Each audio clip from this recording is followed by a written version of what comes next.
hello, Detroit and the world. Welcome to another episode of Authentically Detroit, broadcasting live from the Audio Wave Network studios here on Detroit's Lower East Side, powered by the Eastside Community Network and sponsored by none other than the Ford Foundation. I'm Orlando Bailey. And I'm Donna Giffens. Thank you for walking with us yet again. We want you to like and subscribe to our podcast on whatever platform you listen to us on. Remember, we drop a new episode every other Tuesday like hot cakes. Or in this instance, cold cakes. Cold cakes. It's been a minute. It was all Donna's fault, y'all. Oh, no, I was blaming you. It was not my fault. We are on Facebook. Like us on Facebook at Authentically Detroit and become a part of our community. I'm so happy to be back. Y'all miss us. I miss us. It's been a month. It's not It been. has. Our last podcast was dropped on September 3rd. Oh, gosh. It's been Just too about a long. month. Yeah, Yeah. because we only do. You're right. Yep, because we only do 2 episodes a month. So, but we're back. Yeah. We're back, and I think, is this my last This is my last episode before We sent him overseas. Yeah, before I go away. And so, oh man. Okay, I'm sad. So take a minute and tell people what you're doing. Okay, so I am a Marshall Memorial Fellow for the German Marshall Fund of the United States. I was nominated last fall to submit an application to the German Marshall Fund. Donna so graciously wrote a letter of recommendation, and so did Councilman Andre Spivey. I want to give him a shout out really quickly. And I became a finalist, and I interviewed, and I actually got word back in April that I was awarded the fellowship. And so all these months, I've been taking part in a ton of webinars and calls. It's called distance learning. And then I'm going to get some on-the-ground learning in the next month. So I'll be in all over Europe. I think I will be in like 5 or 6 countries talking about increasing transatlantic engagement and what that means. And so the German Marshall Fund is an extension of the Marshall Plan after World War II that the United States created to help rebuild Europe, and this is an extension of that and transatlantic relations. So I'll be in Belgium, I'll be in Germany, I'll be in Spain, I will be in France, I will be in Slovakia. Oh, and I'll be in America starting off. I start off in D.C. So it's an action-packed month. Donna is letting me off work, y'all. I'm so excited. Well, we're excited for you. Thank you. You've come a long way from 11 years old when you first came to Eastside Community Network. Yeah. Long way from the East Side. Make Yeah. sure you take it overseas and let them know something about Detroit. Yeah, I'm going to be the Eastside citizen diplomat Okay. All right. over in Europe. Motown and Orlando Bailey. How are you, Donna? It's been too doing- long. it has. Tell Well, the people how you doing. I'm doing well. You know, extravaganza's over. Yeah. And we had fun on Tell Friday. people what the extravaganza Well, is. the We've been Eastside talking about it. Extravaganza is our annual celebration of the East Side. It's Yeah. our biggest fundraising event of the year, but it's also the best party on the East Side. I think it lived best up party. to that reputation this year. Yeah. We had a lot of fun, but we also had an opportunity to honor some of our local heroes. Yes. We honored Teola Hunter. The Honorable The Teola Honorable Hunter. Teola Hunter, former Yes. state representative and Wayne County clerk and business owner and just somebody an educator Yes. and a woman who I've known since I was a little girl. So it was really, really In her words, since you were a little whippersnapper. I was a whippersnapper and I had pigtails. But yeah, that was really great to be able to honor her. It was kind of interesting because our theme was building bridges. Yeah. And we honored both Congresswoman Rashida Tlaib Yeah. and Ron Stallworth from Fiat Chrysler, all Yeah. in one night on one stage. Talk about dichotomies. Well, we're all part of the solution. That's right. And you cannot have any kind of economy without corporate Investment. Absolutely. And you have to be able to hold those corporate investors accountable for how they treat citizens. And so our bridge building has to balance off all of the needs and interests to make sure that residents' voices get heard. But, you know, speaking does not mean you're heard. Sometimes you have to know how to be listened to. Yeah. And I think that we created a framework, and I'm kind of proud of that work You that should we're be. doing to create a framework where we can bring people together, break bread literally together, have some pretty good food, although I didn't eat more than 2 bites. Me either. And, never and eat. then listen to good music. And then dance a little bit. Yeah, come on. You know what I'm saying? Yeah, Larry Lee and the Back in the Day band. band, baby. Yo, it was so live. I wish I could enjoy it like a regular person. But it was live. At the end of the night, I got to cut a little step toward the end of the night, but it was a lot of fun. Right. We also honored one of our young people. Yes. Oh, wow. You want to tell this story or should I? You can tell. Okay, so Stefan Horton, who is currently the vice president of ECN's Teen Advisory Council, was ECN's Youth Award recipient this year. And ECN scraped and we saved and we were able to surprise Stefan with a $5,000 scholarship with a big check of which he was not expecting. You should have saw his mouth, his jaw dropped to the floor. On top of that, for our former corporate champion, Mike Heeres of Heeres Enterprises and MacAlter Square LLC, decided that he was going to match that with another $5,000. But that's not what we heard, was it?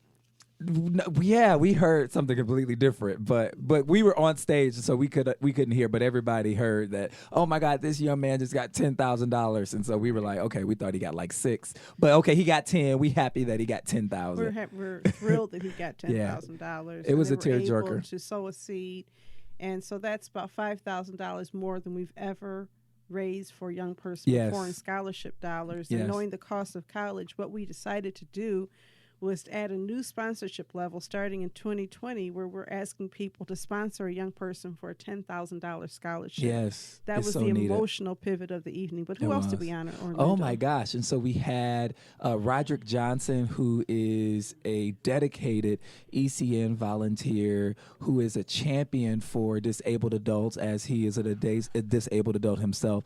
And it was really just a phenomenal moment. He was so happy. He had his friends there. He had a lot of, some of his loved ones and some of his comrades in the program that he volunteers for at ECN were all in the building. It was just a really beautiful moment. And we honored Jennifer Smith from Closing the Gap Detroit, who has really served as a mentor to our young people, especially our seniors, in making sure that they have complete FAFSAs and that their college applications and essays are in on time, and taking it upon ourselves to go above the call of duty and making sure that young people get down to college on her dime, and just really going above and beyond the call of duty. So she was our outstanding partner awardee. They say it takes a village. It does. And a village is not a bunch of huts. That's right.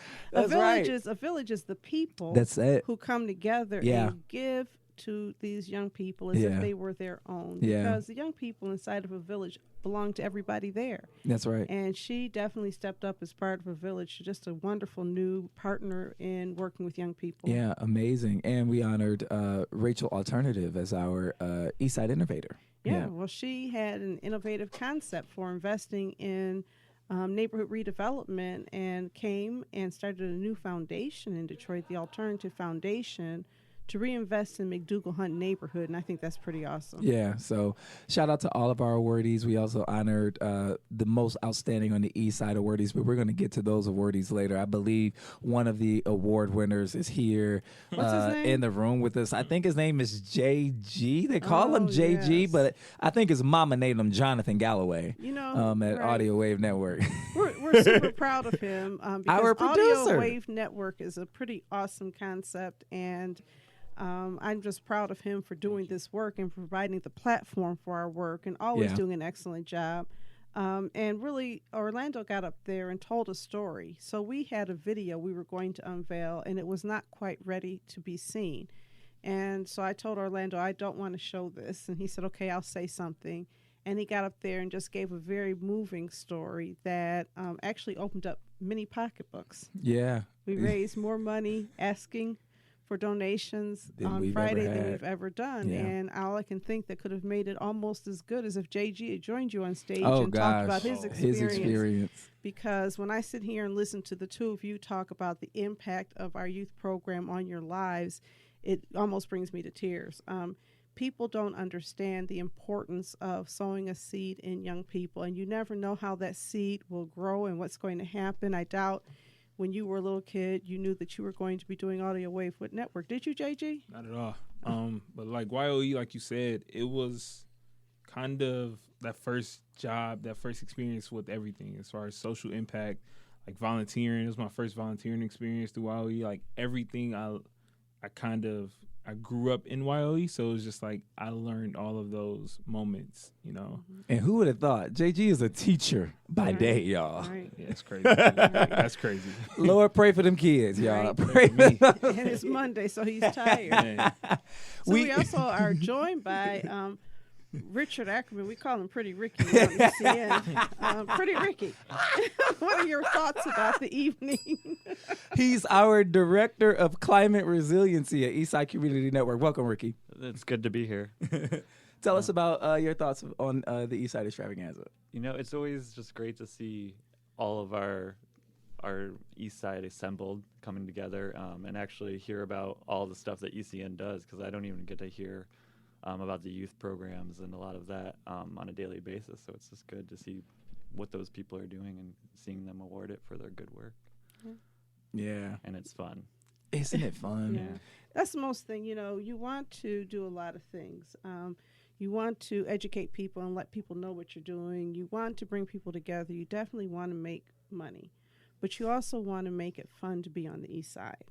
You want to bring people together so that they want to come back next year and the year after that. This is a happening thing that we can do in celebration of our community, because it's really us celebrating our own that makes a difference. Yes. And probably the feedback that I got that was so exciting to me is people talked about the staff and how everybody on staff just has such a positive attitude and takes pride in their work, and they felt that walking in and just observing. And I kind of felt like everybody, it's a teamwork. It's not one person. Now, we have to give Orlando Bailey his kudos for pulling it together. Shout out to Orlando Bailey.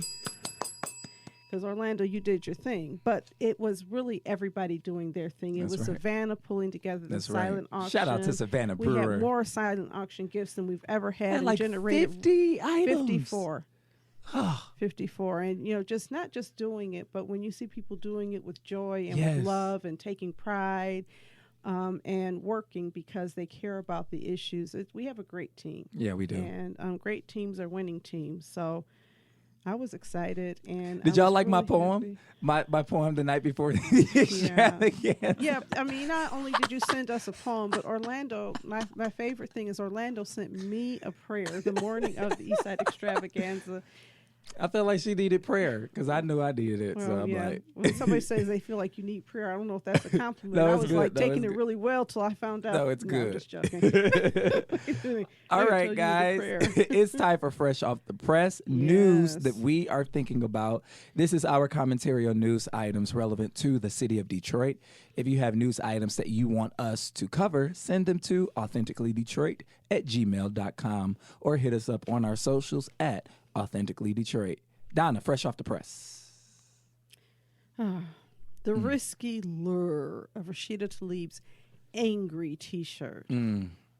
Why is this man such a scold? He seems like the kind of person who tells you to get off his grass, stands out in front of his house, screaming at little kids. What was the guy's name on Friday that wanted everybody to stay off the grass? Stanley. He's a Stanley.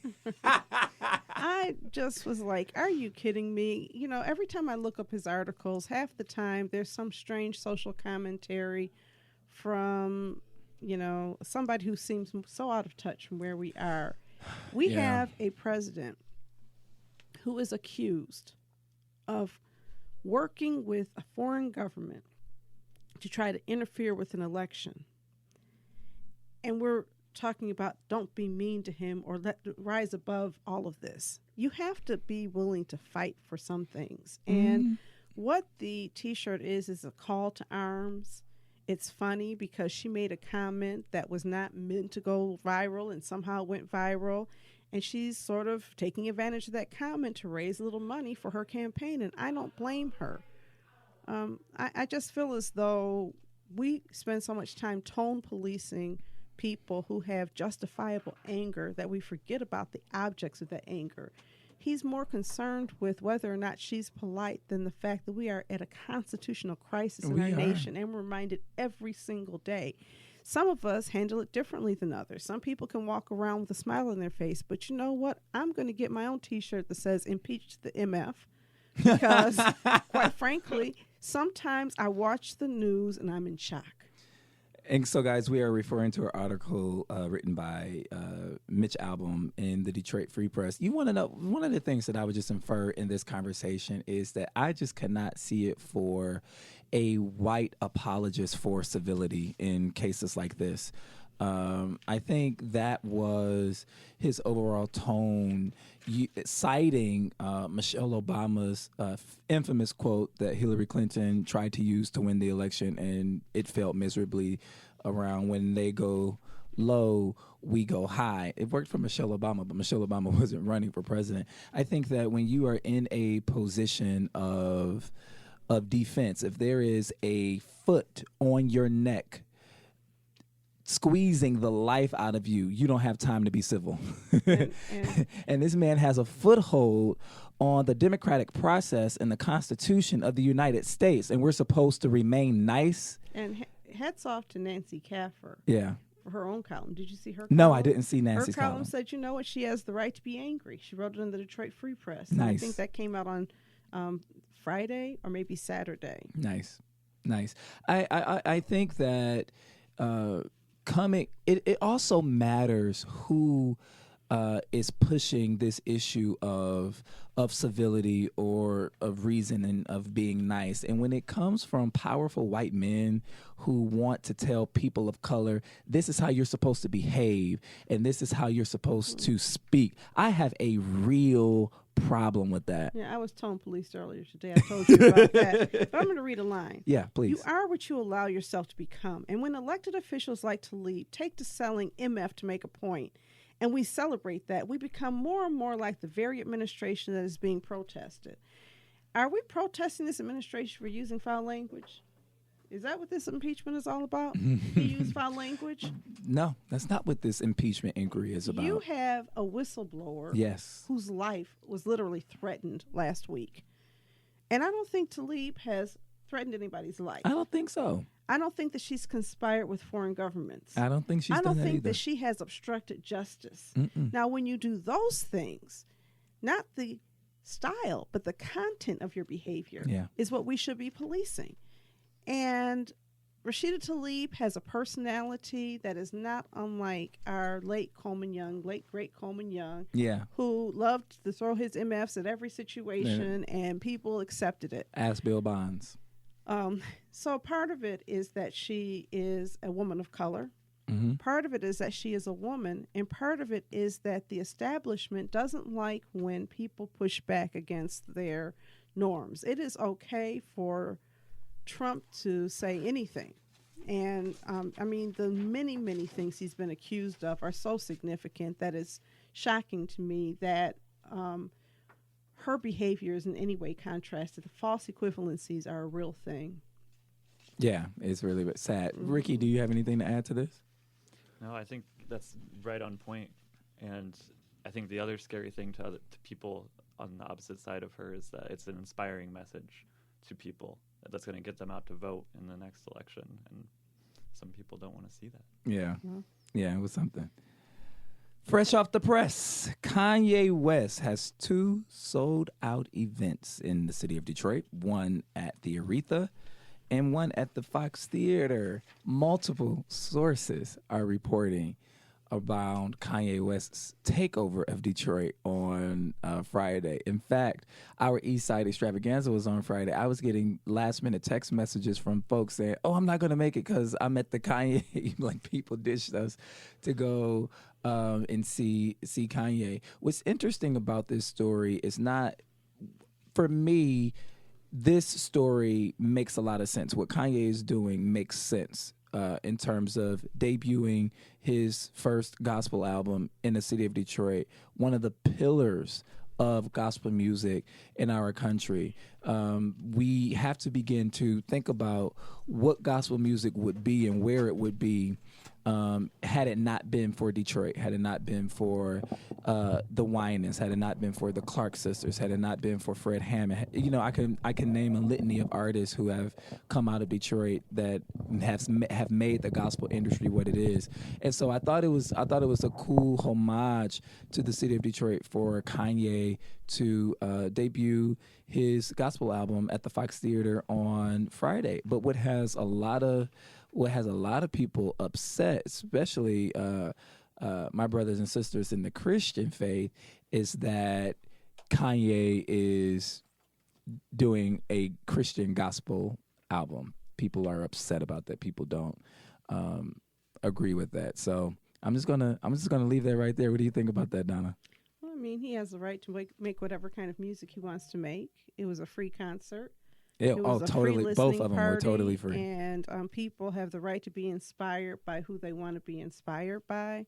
I think he can be dangerous at times, though, because I think that, that's the problem with a lot of the young artists is they become personalities and influencers well beyond their scope of expertise. And so if we're saying, is he a good musician? I loved College Dropout. I'm not much of a fan. And then what was the one he did with Jay-Z?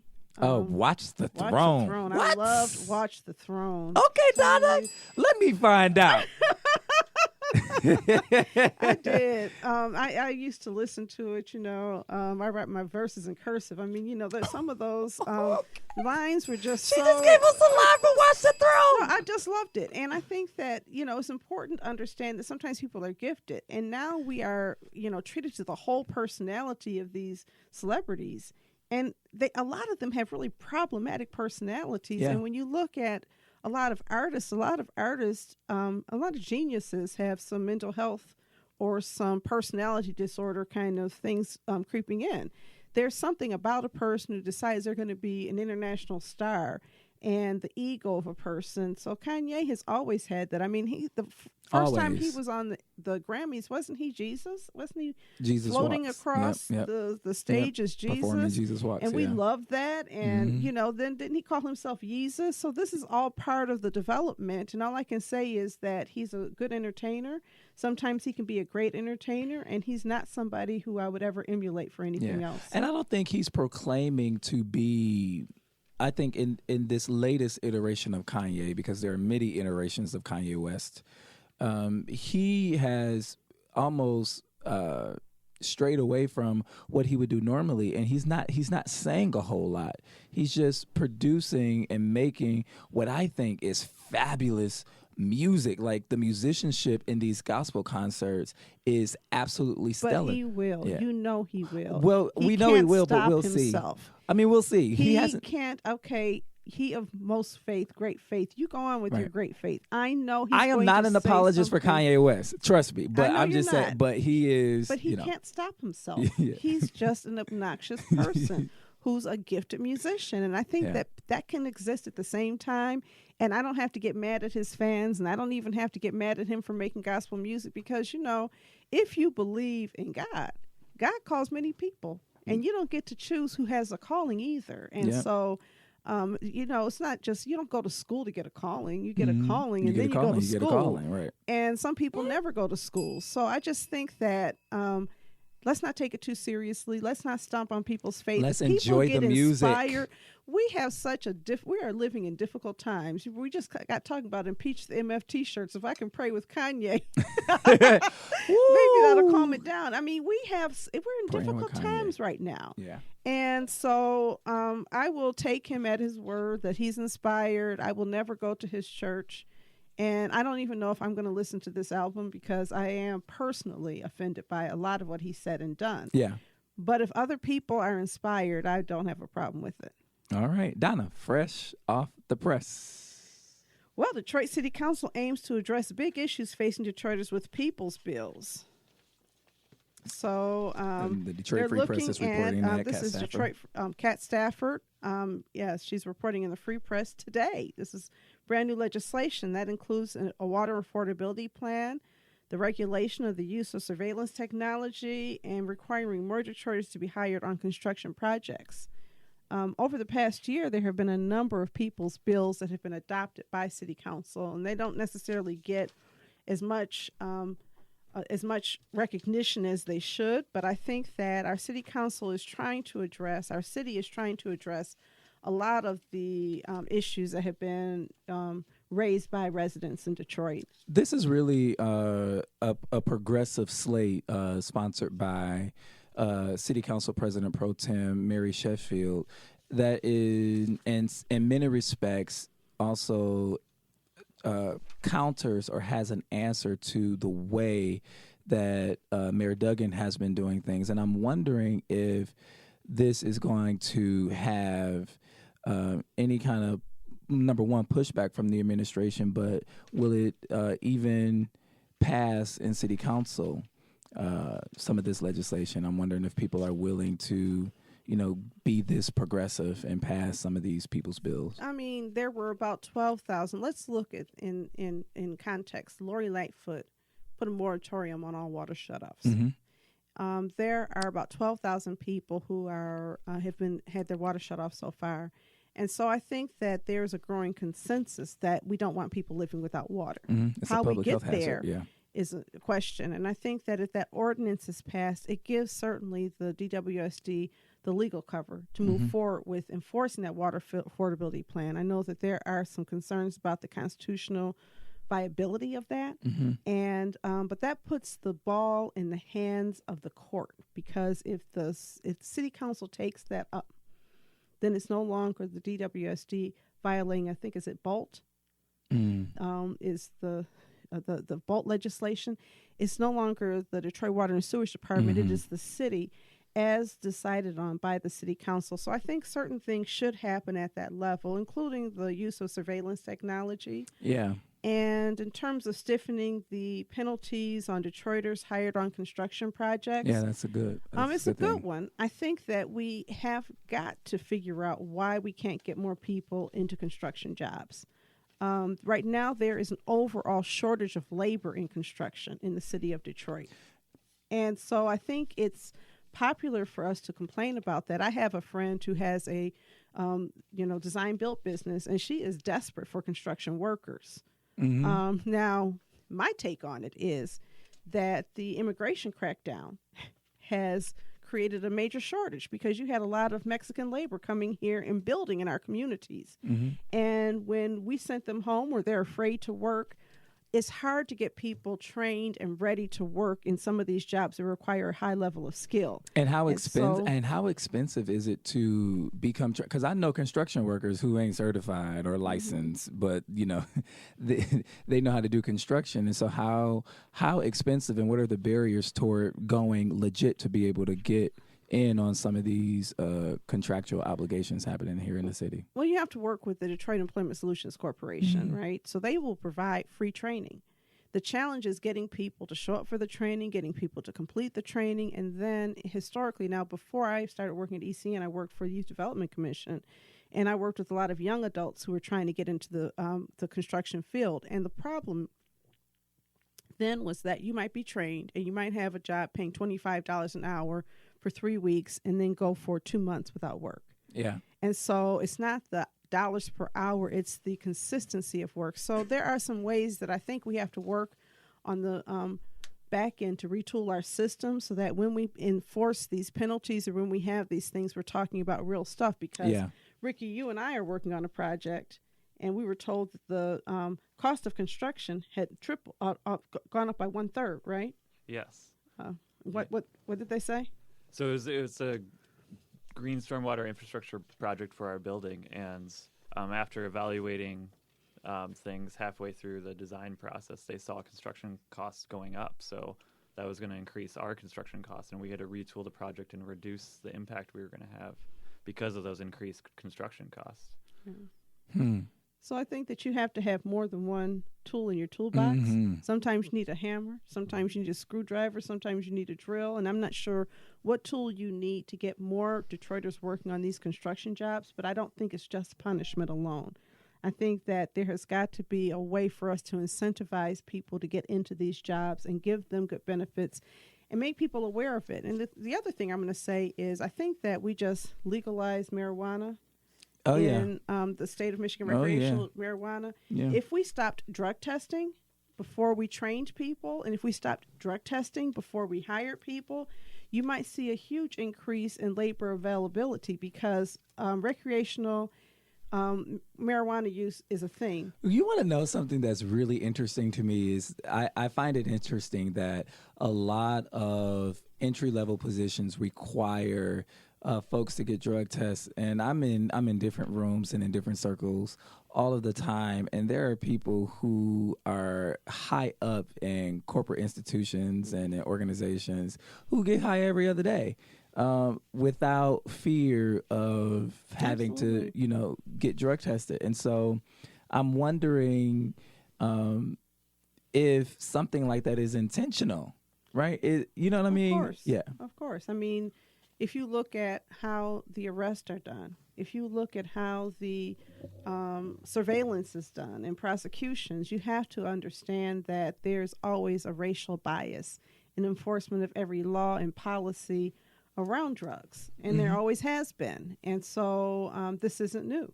And I think that what's happened, though, is that it's become so ubiquitous in society that it's really hard to rein it in.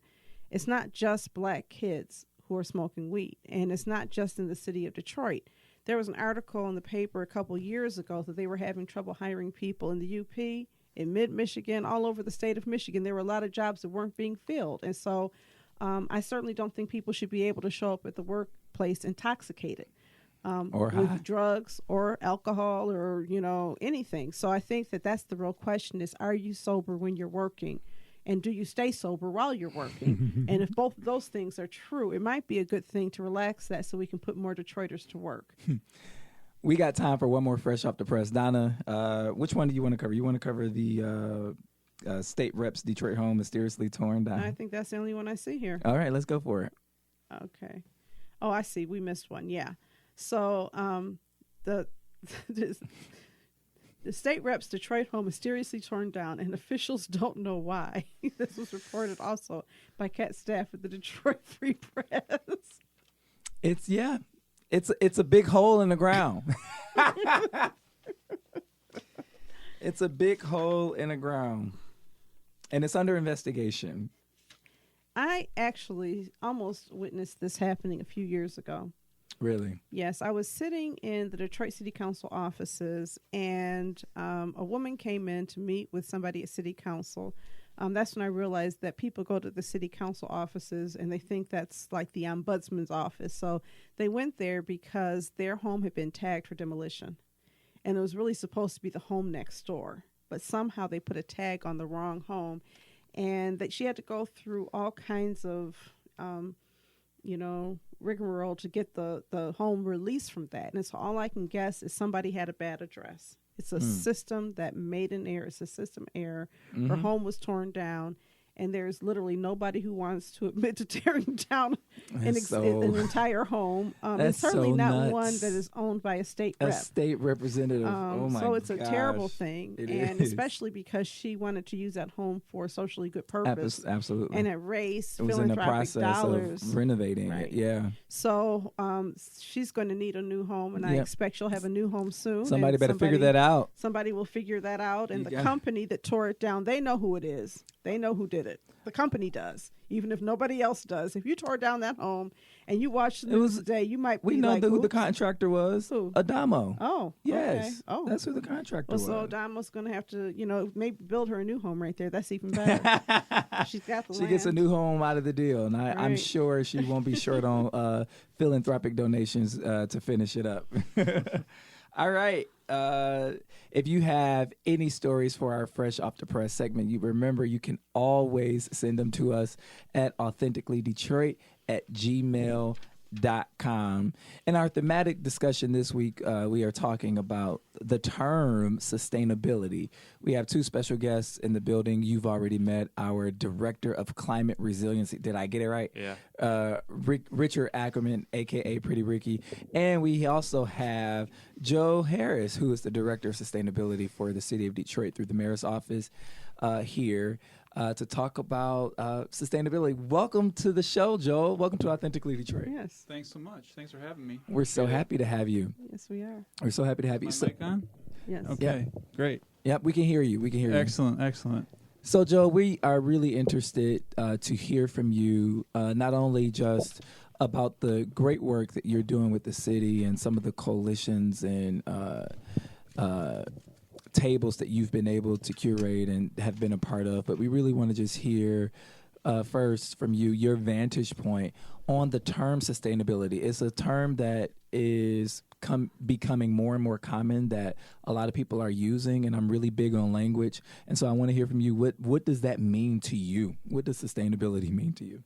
Yeah, a lot of people ask me what that means to me, and so I think the way that I tend to define sustainability is kind of this classic way of defining it is how do we meet the needs of our current generation without impinging on the needs of future generations, right? So that's the classic. I think that's like a classic definition of sustainability.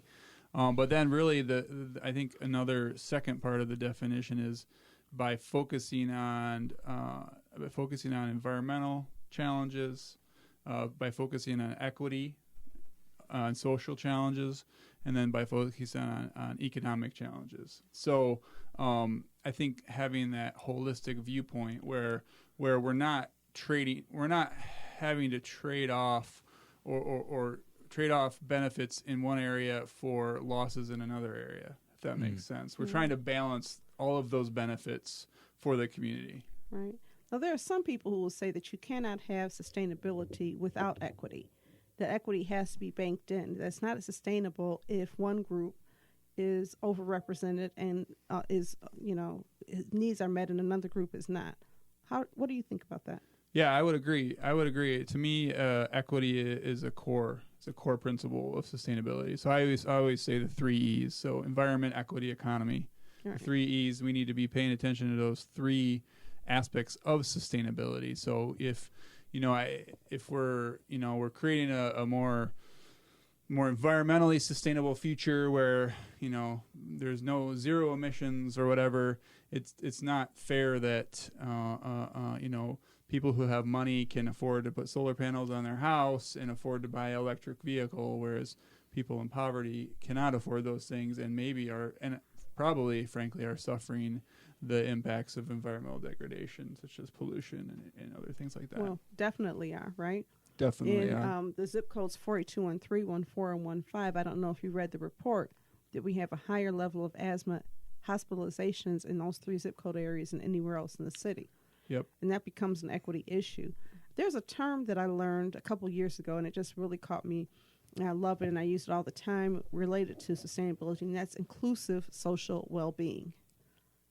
Because it's not just access, but it's access such that now my well-being is taken care of.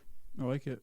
You like that? Yeah, it's good. So I met you when you became the director of sustainability, but when you were hired, people were super excited in the environmental field. They were like, he's a friend. And I was really new to the discipline. Can you tell us a little bit about your background before you got to the city? Yeah, absolutely. So I've been in the city about 17 years. Originally moved here to teach, actually. So I taught middle school and high school for a number of years. JG. You taught JG. Yeah, I taught at UPrep. So yeah, I saw your UPrep lanyard over there. So I taught at UPrep for a couple of years. And so I was doing that for a while. Hardest job in the world, I believe. And I went back to grad school and did a dual master's in basically urban planning and environmental sustainability. And so then came back to the city and I worked at EcoWorks. Now EcoWorks, it was called Worm Training Center then for about 5 years. Okay. And I helped stand up this thing called the Southeast Michigan Regional Energy Office, which was pretty fun. There was a whole bunch of member governments involved in that doing sustainability and climate planning work. So that was very exciting. And that was during the era of the Obama had these energy efficiency and conservation block grant dollars. He was handing out part of his stimulus package. So all these local governments were being told you must do energy efficiency, which is kind of wild to think about today that happened. And we have a deregulated EPA today. and they're everyone was trying to figure out how to best spend that money, so we helped with that. And then I went and I worked at DTE Energy for several years, and actually on the gas side. So that was a whole different perspective, whole different realm of things. I learned a lot about organizational culture and performance metrics and all sorts of things. And then I came back to the city. I came to the city for the first time as the director of open data and analysis. So I was running our open data, standing up and running our open data portal. I work with Garland Gilchrist. You might have heard of him very closely. Brian Farkas. And Brian. I actually helped create the first demolition tracker. So did we. Okay. Yeah. Nice. Nice. So, yeah. And then, how old are you? Because you're talking about all these years back. You look so young. I'm just teasing. Joe, young in spirit. Yeah, young in spirit. One of the questions that I have for you is, can you explain to us the kind of vision that you had when you set out upon creating a sustainability action agenda for the city of Detroit? Because I was a part of that process, and it was a really well done process, and I'm interested to hear from and from that I've seen from the city, because I've been a part of other processes from the city, and they haven't been, I think, as well done as the sustainability action agenda, if I can be completely honest. So I'm wondering, where did that come from? How did you come up with that, and how did you implement it? Yeah, no, it's a great question. So obviously the city had never done any kind of a sustainability plan or a climate plan, although DWJ did do a climate plan, but the city itself had never done one of those. And so I really wanted to make sure that as we created this sustainability plan, one, we really understood from Detroiters what was important for them in terms of sustainability. What does sustainability mean to them, right? Because and we talk about this came later, but having Detroiters being healthy and thriving, being at the core of sustainability. I think oftentimes sustainability is thought about in terms of technology, right? It's like solar panels, electric vehicles, high efficiency furnaces, whatever. And really, to me, it's about keeping people at the core and their well-being at the core, so that whatever we're doing to make our city more sustainable, it's also at its core helping to improve quality of life for the most number of Detroiters. Yeah. And so in order to do that, I knew that we needed to have the voices of Detroiters be at the core of that.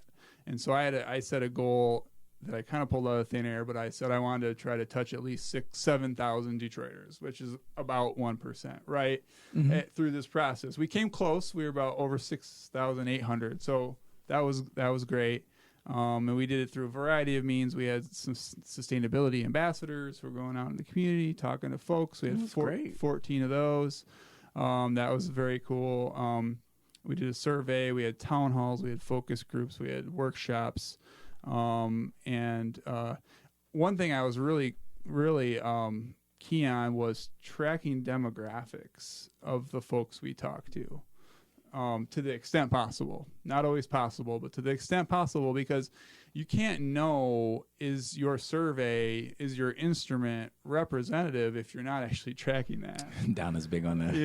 And so I was really big on pushing that, and so the survey definitely had that. It was optional, of course. You could opt out of it. And what we found very interestingly was that the demographics of our digital survey, it was about 1,600 folks filled it out. So about half of the folks that were digital were less representative than Detroiters, not shockingly, right? Whiter, higher income. And then the surveys that our ambassadors kind of help personally facilitate were much more representative of Detroiters on paper. right? So we had a lot of interesting experiences like that with the data and information. Hats off to you. I remember when you were working to design the outreach program and putting a lot of stock in community engagement. I want to pivot for a minute before we bring Ricky into this conversation and ask you one question. And that is, I think today I read the DTE has said they want to go to net zero in 50 years or something like that. And they're not going to stop carbon emissions, but they're going to offset carbon emissions by doing other things like planting trees. Did I read that correctly? Yes. Okay. And then I read about some places in Europe that are already going net zero now. Yes. And I'm trying to understand why our energy systems, we're the greatest nation in the world, and we are the most technologically advanced in our heads.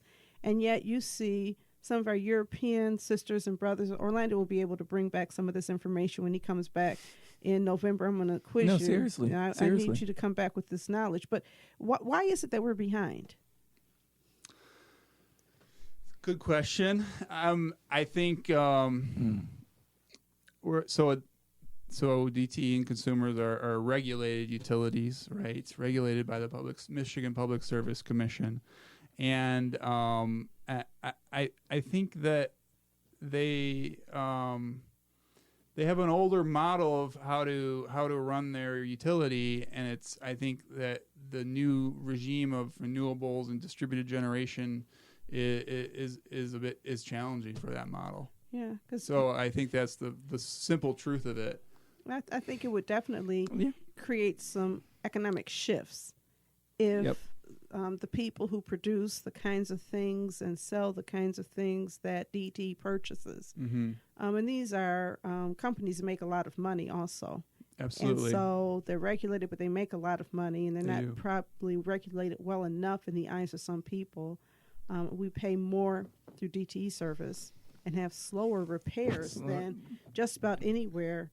And so, that's where regulation falls short. And I think sometimes we have been bought into this concept of this is as good as it gets. So we can't expect things to be any better. If we want to have heat and electricity, we're going to also have to accept that we kill the planet a little, and we'll just kill a little bit worse as time moves on, a little bit less as time moves on. Yes. But we're yet to shifting our thinking. Mm-hmm. So, and I think there's something to be said about this current administration, in my view, really giving permission to corporations to do some of the things that they are doing in terms of carbon emissions. It really is sad to see the deterioration of the Environmental Protection Agency we know how strong it can be. We know how strong it was. To see it now is really disheartening. Yeah, sometimes I wonder why I'm not rich.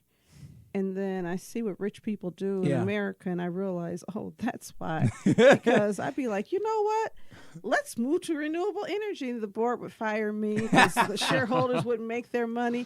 Ricky, join us. I think one thing to note on that, too, is that when we go back to the definition of sustainability, you mentioned the triple bottom line with environment, equity, and economy.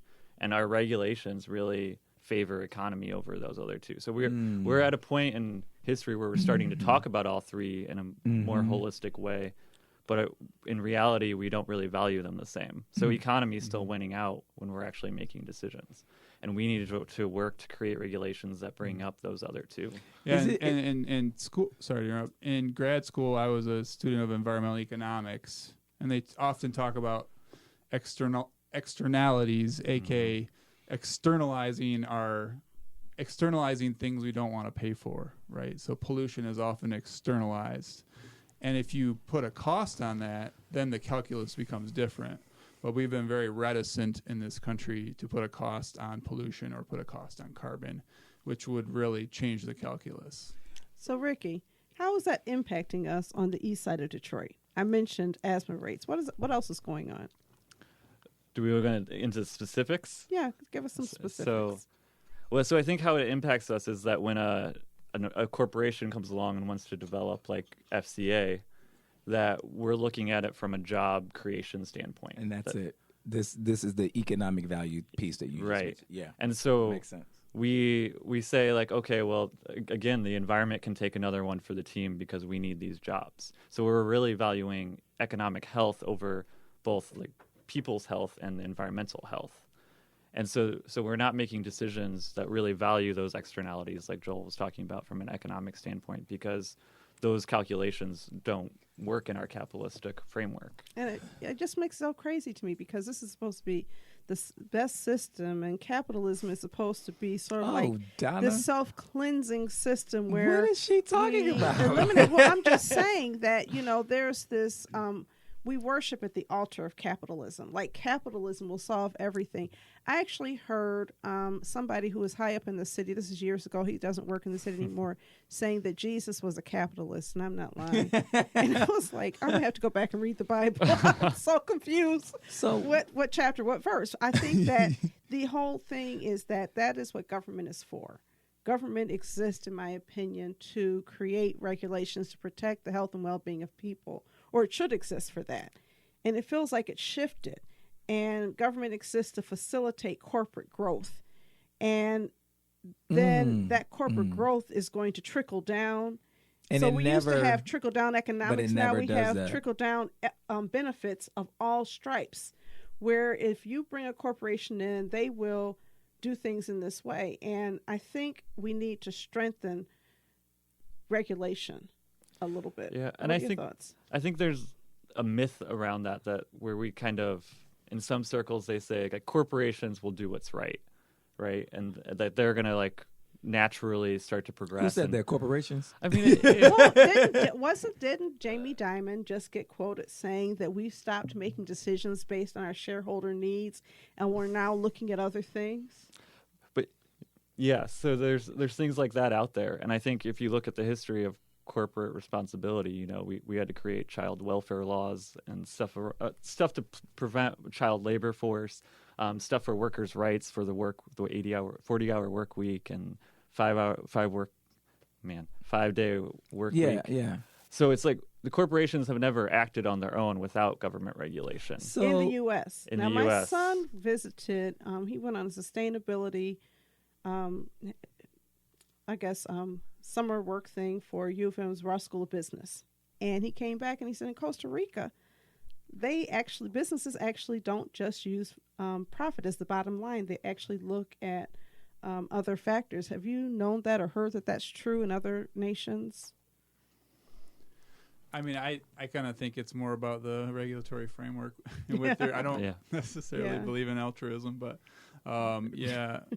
I mean, I know Costa Rica has a long history of environmental, like good environmental record, and they also view they have an ecotourism thing, right? So they like their environment has value for them because people go there to be in the pristine environment of Costa Rica. But do you think within a regulatory framework that when it's strong, culture begins to change, including corporate culture, and corporations begin to think and behave differently because our expectations are different? I think so. Yeah, I think they do.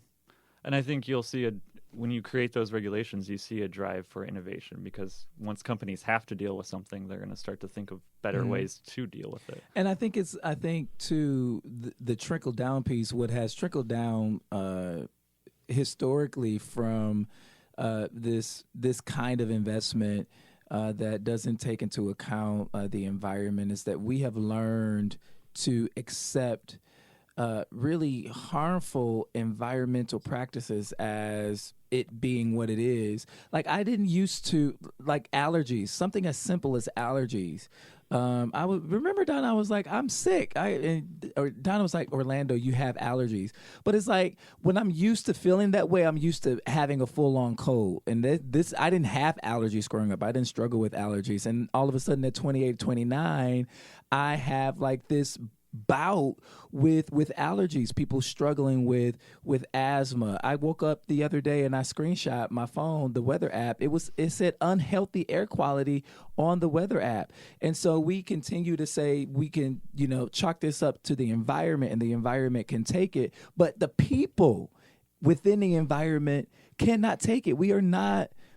Yeah. Do you remember when I first started working at Eastside Community Network? I coughed for about 3 months. Oh, yeah. I could not stop coughing. I coughed so hard, I was sick.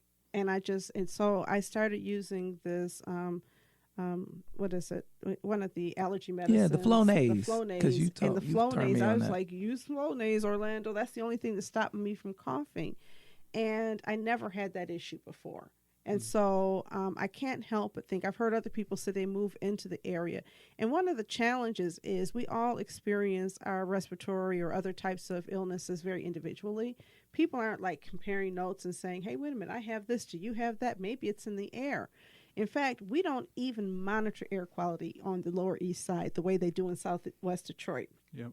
And I'm going to segue that to talk about what we're trying to do at Eastside Community Network to move beyond having individual responses to air quality to something that is a little bit more group response. Yeah, go Ricky. Hey. Yeah. So we were a part of a cohort of 15 that received the Kresge's Climate Change, Health, and Equity grants. And so it's going to help orient us to create a framework around climate change moving forward, because we want to create a climate health agenda that looks at how is climate change going to help affect the health of our residents on the east side at a neighborhood level. That we have some plans that look at it at a larger scale, but what's going to be the real world impacts of these at a more minute level? And what strategies can we start to take to really combat that and prepare for it? Because we know we're going to have more heat waves, we're going to have more intense storms more frequently, and we need to start to prepare now, because the worst impacts of that are going to be 20, 30 years from now. And if we don't have something set in place, then we're not going to be ready to handle it. And so what we need is policy changes at both the city and the state level and federal level to really start to create incentives and stir this investment in these things so that we're prepared when these inevitable changes come. That's a regulatory framework that Joel was discussing. Joel, can you talk about work you're doing? Yeah, sure. Well, so a couple of things that the work Ricky was talking about made me think of. So one of the 43 action items in the Detroit Sustainability Action Agenda that you can find on our website is about increasing the density of air quality monitoring throughout the city. And that's something that we're working with our health department on and moving that forward. So that I think that's something that needs to be done, to your point, right? I think there's only 7 or maybe 10 DEQ monitor or Eagle, I guess now monitors. It's Eagle now, yes. Throughout the city, and the highest density in Southwest, which makes sense, but we need it all throughout the city, right, to make sure we know what people are breathing in at any one point. Well, it makes sense, except that we have the incinerator on the east side, right, and yet we're not monitoring. We have, PVS chemicals, and we have the Fiat Chrysler automobiles, but even before the expansion, I-94, and so I think there's also a level of citizen activism in Southwest Detroit, which demands more monitoring. Sure. And we're a little bit behind the 8 ball. We're trying to catch up on the east side. Yeah. No, I hear that for sure. Another thing I wanted to mention too is an interesting project that we're working on to look at to work with some universities, and I'm blanking out the names of them, to help drive during heat waves in the summer, to actually drive the whole city and do monitoring of what do the different parts of the city look like, or because we know that lack of trees, lots of imperviousness surfaces, blacktop makes the temperatures much higher than places where they have trees and have less blacktop. So that's a mapping thing that we're working on with EcoWorks and some other partners. So I think that's be a very interesting thing to be able to see. So just a couple things. First, Orlando just pulled up weather.com for this area, and it's 61 that's a degrees. screenshot from the other day. The other day. Okay, this was on Thursday last week. 61 degrees, unhealthy air quality. I want you to know that last Thursday I was sick, and I was really worried about making the extravaganza the next day because and I wonder if there's a correlation. I don't want to blame everything on unhealthy air quality. On the other hand, I don't want to believe that I can breathe unhealthy air and not be impacted. But one of the things we're talking about doing, because, on the heat action days, the city publishes a list of places people can go. And there's only one place on the Lower East Side. Okay. And that's Butzel Center. And that is not close to where a lot of people live. Mm-hmm. And so you have people who don't have cars. Public transportation may not be close to their homes, or they may be elderly.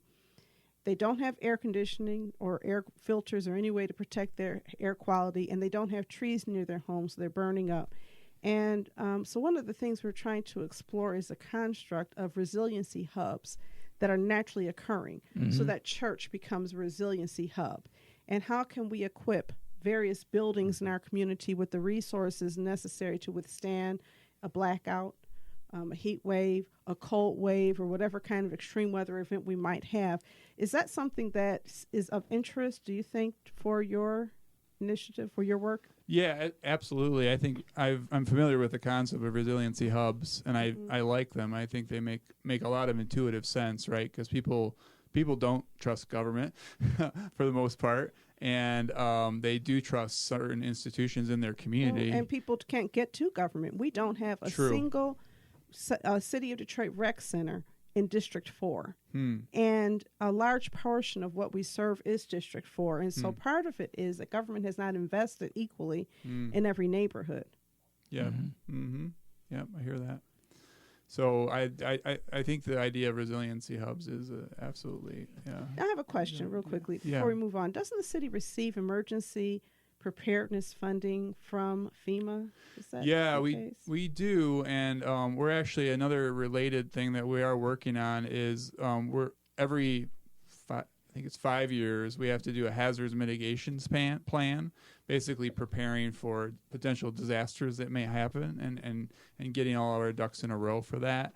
And so one thing that we are working with our Homeland Security Department, which is the one that manages the hazards mitigations plan, is how can we integrate climate considerations into that plan. Right. So it would be great if there was a public-private partnership aspect to that plan, and the private being nonprofits, not necessarily corporate, but nonprofit partners in the community, which, are always going to be beneficial. Whenever you have something, people turn to certain institutions for help.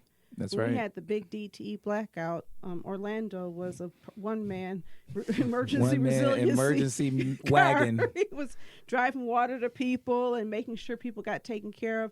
But imagine us having a framework where we can enlist citizens and institutions to come together around climate resiliency needs. Yeah, absolutely. I think community-based organizations are the ideal kind of venues to house operations like that. Wow. Absolutely. So, again, trusted institutions, knowledge of the local community, and then having a community network. So definitely.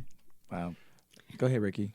I think one important thing to add to the work we're starting to do and what needs to be done with things like the hazard mitigation plan is the democratization of this information. Yeah. That climate change, when we talk about it a lot of times, it's at this very high level. Yeah. There's a lot of science terms thrown out that I don't very even academic. understand all of them. And we really need to frame it in a way, that we can start to create capacity in our residents around these issues so they can understand what's going to be happening in their communities, what they need to start to prepare for, and how we can advocate for policies around it. And recognize that they don't have to live with some of the stuff we've been living with, like crazy allergies and asthma and things like that. All of that is socially determined.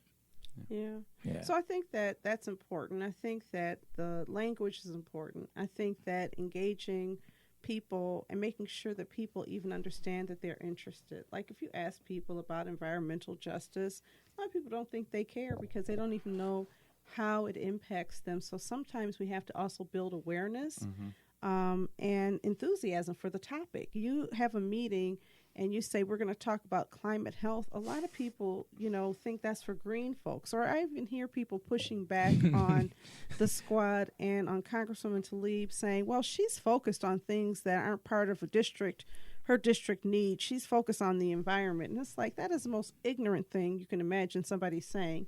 And I'm saying that because the person who says it should know better given their role in community leadership. But at the same time, up until 3.5 years ago, I didn't really see myself as an environmental advocate. I just cared about, meeting people's basic needs. Yeah. And so when we were selected for this grant program, and I almost didn't apply because climate health equity didn't seem like something that we did.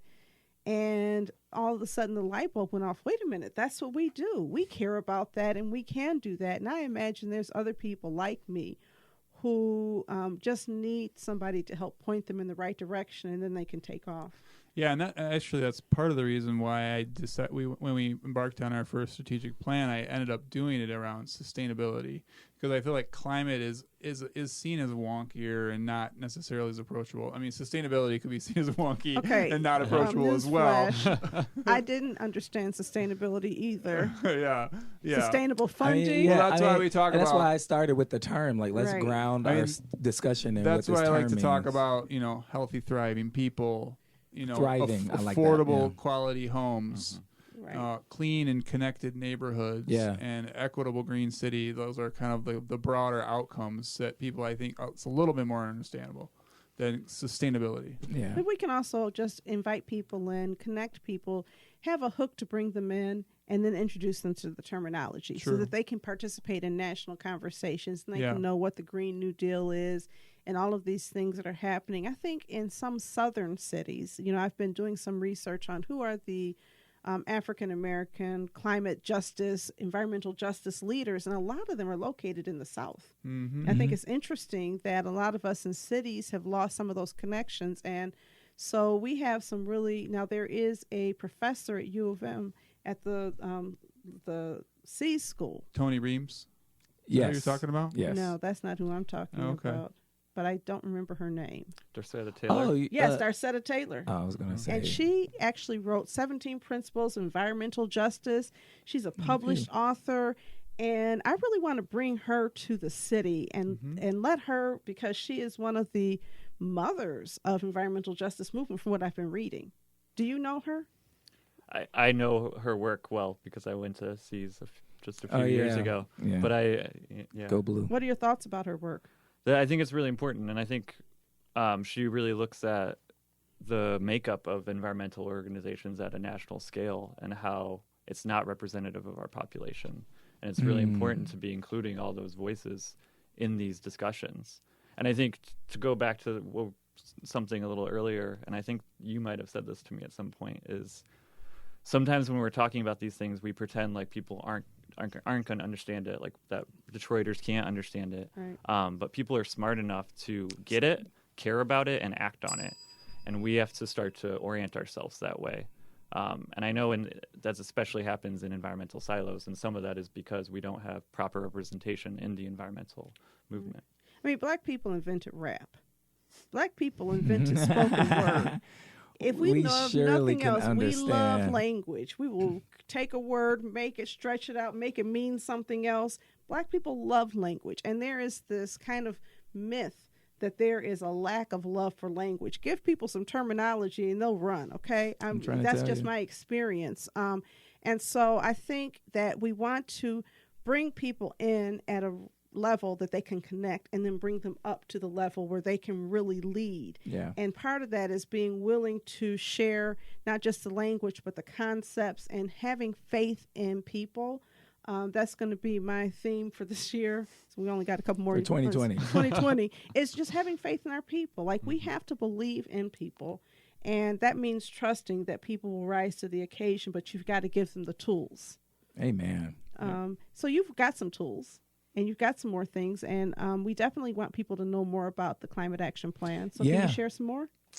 Yeah, absolutely. So again, I kind of already talked about it, but we have 4 different outcomes, and we have 10 different goals we talk about. So healthy, thriving people, talks about healthy air free of pollution, talks about people thriving economically, talks about access to healthy green spaces and other recreational opportunities. So all things that I think can help a person thrive. How can people connect to the Sustainability Action Agenda? And so if you go on our website, detroitmi.gov/sustainability, You can find all the documents there. You can sign up for our listserv there. We send out Nice. about a monthly newsletter, monthly-ish newsletter. Okay. And then we'll invite you to any events or other things that we're doing. So we're working on a number of things. We have some climate related stuff in the cooker. So hopefully that'll come out nicely done when it comes out of the cooker. The funding cooker I'm referring to. Oh, we get it. We have a number, and we're embarking on a large recycling expansion to be able to do more residential, but also multifamily, commercial, Nice. parks. I think that's a super exciting development we're working on. Number of initiatives that people could plug into. One exciting initiative is the Home Smart Water Program? Absolutely. You want to talk about that program? Yeah, absolutely. So we've the water department with partners has done water conservation through the RAP program. It was kind of assigned through the RAP program, and they've actually found people save from 20 to 40%. And so we wanted to do that more, turbocharge that, and we're doing the Home Smart Water Program in McDougall Hunt, funded by the Cedar Tree Foundation, and going to be working with somewhere between 50 and 100 households, it sounds like, to reduce their water bills, which we know has been a rising expense. And I hear you're working with a community-based organization. Yes. Who's been doing work in that neighborhood. Yes, with that program. sorry, partnering with Eastside Community Network on that. Absolutely, yes. And I just had I think I can say this. So I've also, through this work, have people at the water department are very excited about expanding a program like this throughout the city. So I think that's big news. We got news. So breaking news on Authentically that's one Detroit. of the things we like to try to do. We try to demonstrate what works and partner with people to demonstrate what works. And one of the things we're finding is that, so the way this program works, for people who don't know, is I think a portion of it is that people have these toilets. So we use a lot of water with our old toilets. And if you replace these old toilets with new low flush toilets, you can save 30 to 40% on your water bill every month, which is huge, right? Because nobody likes their water bill. And the problem is that in some homes you have to retrofit the indoor plumbing to make it work, right? Absolutely, yeah. So they do a home water audit that checks on leakage and other fixtures that can be replaced, and then the toilets is a big hitter too. And then also educating the residents that live there about water usage. So we're going to have to wrap this up. We are so glad that you joined us today, Joel, and we appreciate your leadership over sustainability in the city of Detroit and the fact that you are an accessible Detroit leader. And so in that spirit, we're really hoping to partner with you through our climate health equity work, because what we want to do is making sure that we can tap into city resources, knowledge base, all of that, in trying to address some of the policy concerns in the Lower East Side. Can you make that commitment that you'll work with us? Absolutely. I'm very excited to work with you guys because I think it's an awesome program. So. Okay. We got it on vinyl. So if you have topics or themes that you want discussed on Authentically Detroit, you can hit us up on Facebook, Twitter, and Instagram at Authentically Detroit, or email us at authenticallydetroit@gmail.com. All right, so really quickly, we got some Eastside shout-outs. Donna, you got some shout-outs? I do. I always like my name to be in lights, so I'm just joking. I want to shout out Donna Murray Brown, not this Donna, the other Donna. Donna we Murray love Brown. You, Donna. We do. Donna, the other Donna, the great Donna, just got honored by the Nonprofit Times as one of the 50 most influential nonprofit leaders, and then by Court Magazine as a diversity leader. So I'm really proud of Donna Murray Brown. We went to middle school together, kind of like you and Orlando, JG. And so to see each of us operating in this space, well, we went to different high schools, but Donna and I worked together. So I'm really proud of her. I want to shout out Senator Stephanie Chang for bringing together a diverse set of community leaders with diverse and progressive voices to talk about air quality at an air quality forum. I think she is an outstanding political leader and does a great job, and there's no way that forum would have happened without her leadership. Okay. I want to shout out all of the most outstanding on the East Side award recipients. One of them sitting in the studio with us right now, JG, who's the owner and president CEO of Audio Wave Network and is a fellow East Sider. So shout out to the East Side. Flames Pizzeria for best restaurant. Detroit Hives, Timothy and Nicole for best East Side fun spot. And the illustrious East English Village for winning a second year in a row for best neighborhood association, and the J Spot for best employer of Eastside residents. You guys have been doing phenomenal work all year, and it was an honor to be able to recognize each of you at the Eastside Extravaganza. And we also want to shout out our great MC, WDIV Local 4 meteorologist Andrew Humphrey, who did an outstanding job once again. He just gets better every year. He knows the event, so it's easy to work with him. So shout out to you guys, and shout out to Joel Harris from the city of Detroit for coming on with us, and our director of climate resiliency, Richard Pretty Ricky Ackerman, for joining us today. Thank you both for being with us. Yes, thank you. All right, we will see you next time on Authentically Detroit. Catch us. Catch the wave.